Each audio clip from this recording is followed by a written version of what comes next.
Throughout the ages, architects and engineers have designed and built the great structures that have made our world and withstood the test of time.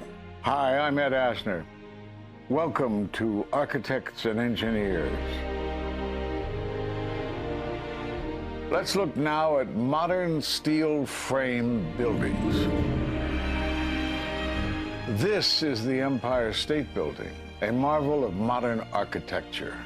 It was built to last. Architects and engineers of today use computers to design and engineer buildings that will endure the forces of nature, such as earthquakes, fires, and hurricanes. This modern skyscraper was also built to last.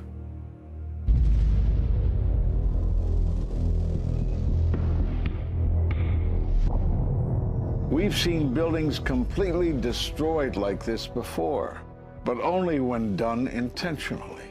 Danny Jowenko is the expert on this in Europe. What did he say? Dit is controlled demolition. Zeker weten. Zeker weten. Er is nagesprongen. Dit is in opdracht gebeurd. Dit heeft een team gedaan van experts. Let's compare. Explosives are used to demolish buildings like this in just seconds. Okay, so it's a controlled demolition. What's the problem with that? Well, it happened on the afternoon of 9/11 at the World Trade Center. Let's just think about this. Controlled demolitions cannot be engineered and rigged in a day. It takes months. And therefore, this event must have been planned in advance. You hear that? Keep your eye on that building as they're coming down. The building is about to blow up. Move it back. We are walking back. There's a building about to blow up. Did they actually use the word brought down, and who was it that was telling you this? The fire department, and they did use the word, we're going to have to bring it down. And these people heard explosions. We heard this sound that sounded like a clap of thunder. It looked like there was a shock wave ripping through the building, and the windows all busted out. About a second later, the bottom floor caves out. The building followed after that. He takes his hand off, and you hear 3, 2, 1, and it was boom, boom, boom, boom, boom. And these reporters recognized it as a controlled demolition. And I turned in time to see what looked like a skyscraper implosion. Looked like it had been done by a demolition crew. The whole thing just collapsing down on itself. For the third time today, it's reminiscent of those pictures we've all seen too much on television before, when a building was deliberately destroyed by well-placed dynamite to knock it down. It was almost as if it were a planned implosion. It just pancaked. So what's the problem if this was a planned demolition? Well, we are told by government agencies that this building came down as a result of normal office fires. The National Institute of Standards and Technology produced their final report in 2008. World Trade Center 7 collapsed because of fires fueled by office furnishings. It did not collapse from explosives or from fuel oil fires. But what do you think brought down the building? And what caught my eye is more than 1,300 architects and engineers examine the evidence about Building 7's collapse and disagree with the official report issued by the National Institute of Standards and Technology. I certainly am much more open-minded about it than I was, and it is because of the involvement of the 9/11 families and all these engineers and architects. You are about to hear from architect of 23 years, Richard Gage, AIA, member of the American Institute of Architects and founder of Architects and Engineers for 9/11 Truth. Now there are more than 1,500 architects and engineers who say that it could not have been brought down by office fires. They are backed by 9/11 family members who are calling for an independent, unbiased investigation. I'm Richard Gage. Fires have never before caused the collapse of any skyscraper. even though there are numerous examples of much hotter, larger, and longer-lasting fires in these buildings. And in the case of Building 7, the fire that NIST said started the collapse had actually burned out over an hour before. It could not have caused the collapse, as NIST claims. Yet this 47-story, modern steel-frame skyscraper, which was not hit by an airplane, collapses mostly into its own footprint like a house of cards, as fast as a bowling ball falling off the side of the building, in just under 7 seconds. Listen to the experts. Building number 7 descended in free fall for the first 100 feet, which means that there was absolutely no resistance to the descent whatsoever. NIST has admitted it went into free fall for 8 stories. And going from motionless to free fall instantly, that's a bothersome part of the puzzle because NIST never explained it. We've got a building that came down in its own footprint, so all of the columns really needed to be severed at the same time in order for that structure to fall the way that we saw. The symmetry is the smoking gun. The whole building completely comes down in one continuous motion. There couldn't have been any structural resistance. According to NIST, the failure occurred at column 79 on level 12. They're talking about a single columnar collapse or failure that resulted in a total collapse of the building. It is possible that you could have a local failure as a result of a connection failing. But the likelihood of that failure dragging the entire building in such a fashion that all the columns would fail at the same time is an impossibility. Impossibility? Yes. What I saw, it was a classic implosion. The center of the core, the penthouse area, starts to move first, and then the building follows along with it. I'd like to know why NIST excluded the document from FEMA in Appendix C that documented the evidence of melting steel. Why is this forensic evidence not being included in the report?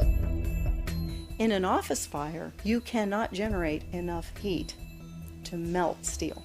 And yet we have evidence of molten iron. R.J. Lee Company, USGS, and Dr. Stephen Jones's work, all 3 separately found these microspheres.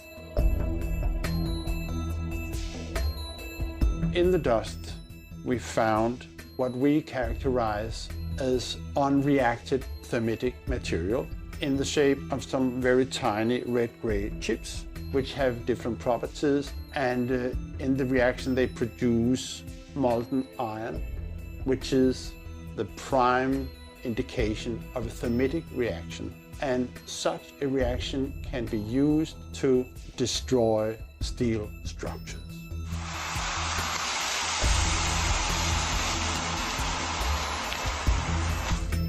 What we have found is a modern version of thermite, which we call nanothermite. There were these iron microspheres present in all of the dust samples that needed to have been formed in extremely high temperatures. I've independently seen thermitic activity within 2 separate independent samples of World Trade Center dust. My contention, based on finding thermite residue in the dust, is that it happened before. It didn't happen after in the fires that ensued in the rubble pile afterwards. All the characteristics of the microspheres tell me that thermite was involved in melting those steel beams. So thermite, if it was present at the World Trade Center and created this molten metal that so many witnesses and photographic evidence shows, would also explain the fact that the fires could not be put out at Ground Zero. The only thing that is consistent with all of the evidence that we have that could cause such a thing is the use of thermite to cut through the steel. You'd get down below and you'd see molten steel running down the channel rails, like you're in a foundry. Yeah. Like lava. Like it was lava from a volcano. Well, the manual gets into thermite, and if it says if you have melted steel or concrete, which we had on 9/11. We should test for it. This fused element of steel, molten steel and concrete and all of these things all fused by the heat into one single element. We're asking for an investigation that follows national standards. There's no excuse to not test for this. If terrorists used explosives in 93, why didn't we test for them? If all these witnesses heard explosions, why aren't we testing for them? NIST concedes that they found no evidence for explosives. So then we asked them, well, did you look? And they said, no, we did not look for explosives or residues of explosives. So the preconceived notion of NIST is that there's no evidence for explosives, and so there's no point in looking. That is the most unscientific thing that you can possibly think of, not to look because you don't expect to find evidence, and in fact the evidence is overwhelming. They state these conclusions for which there's virtually no evidence, and then they ignore conclusions that can be drawn from the evidence. The Freedom of Information Act request to NIST was denied with the claim that releasing this data might jeopardize public safety. How could it possibly jeopardize public safety? The destruction of evidence was a criminal act in itself. It was already being carted away and destroyed when the FEMA investigators got there about a month after September 11th. You can't do science when you are deprived of the evidence and when your hypothesis is the least valid instead of the most likely. When the most likely hypothesis in the case of Building 7 wasn't even mentioned. This is not science. The scientific forensic evidence, ignored by NIST, but carefully reviewed by teams of technical professionals, corroborates the hypothesis of explosive controlled demolition. We've traveled to 21 foreign countries and 32 American cities, bringing this evidence to the attention of the public. And we're backed by 9/11 family members and other concerned citizens who are calling for an independent, unbiased investigation. I'm a family member trying to find out the answers to the murder of 3,000 plus people. The bottom line is that it needs to be investigated properly. Please look at architects and engineers. People all around the world, scientists all around the world are questioning this. And there's some deep, deep explaining to do. It took some kind of consciousness raising on my part before I was willing to look at the possibilities. And really, you need to go where the evidence leads. As an engineer, and I have 3 degrees in engineering, I signed that petition for architects and engineers for 9/11 Truth some time ago because the American people absolutely need the truth of 9/11. Look at the evidence. In fact, I'll say this very categorically. Any reasonable person who looks at the evidence that's been brought forward has got to come away with the feeling that something has to be done, a real investigation has to be put forward. We will never heal. This country will never, ever, ever forget that day. We have to demand a new investigation. I want justice here. The country owns this. We were all victims. You all should want answers. It's not just ours, not just mine. We all lost something that day. It's distressing for everyone to come to terms with this evidence. But we must pursue the truth wherever it leads. Look at the evidence and decide for yourself.